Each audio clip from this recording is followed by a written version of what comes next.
विधान परिषदेमध्ये मुख्यमंत्र्यांनी दिलेल्या उत्तराची बुधवारी दिवसभर चर्चा सुरू होती। कोपर्डी प्रकरणावर उत्तर देताना त्यांनी नारायण राणे यांच्यावर देखील टीका केली। सिंधुदुर्गमध्ये कोणावर काय काय गुन्हे आहेत हे या ठिकाणी मी सांगितलं,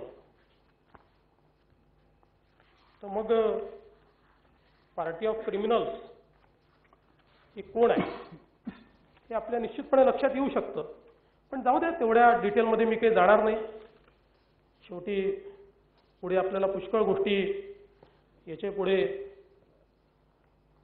निश्चितपणे करायच्या आहेत, त्यामुळे त्या संदर्भात मी काही फार बोलणार नाही। त्यामुळे मला असं वाटतं की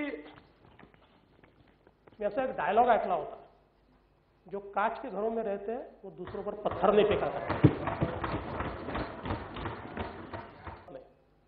खरं आहे, आपल्याला अनुभव नाही आहे मला गृह खात्याचा, आपल्याला दोन्हीकडचा अनुभव आहे ना, सगळा अनुभव आहे आपला। 40 वर्षाचा गृह खात्याचा अनुभव आहे, खालपासून वरपर्यंत अनुभव आहे। मला काय काल परवाचा अनुभव, मी आपला काल परवा आलेलो, मला काय अनुभव आहे। एवढंच सांगतो की गृह खात्याचा मला किती अनुभव आहे आणि किती नाही आहे हे आकडे बोलते।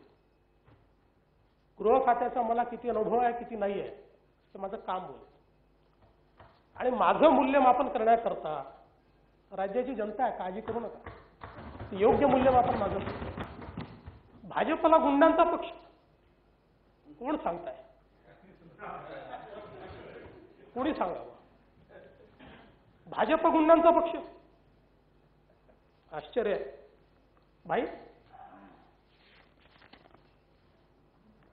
काहीतरी मागणी करायची तुम्ही, काय रमेश गवळीकरांचं काय झालं, आणि काय तुमची दुसरी मागणी होती अंकुश राणेंचं काय झालं, आणि तुमची मागणी होती अजून काय काय बाबा, जाऊ द्या, एवढ्या मागण्या कशाला करायच्या? हा श्रीधर नाईक, मला माहित नाही हो ते तुम्ही मागण्या करायचे त्यावेळी, मी काही त्यात फार। आणि आता तुम्ही सांगायचं भाजप गुंडांचा पक्ष?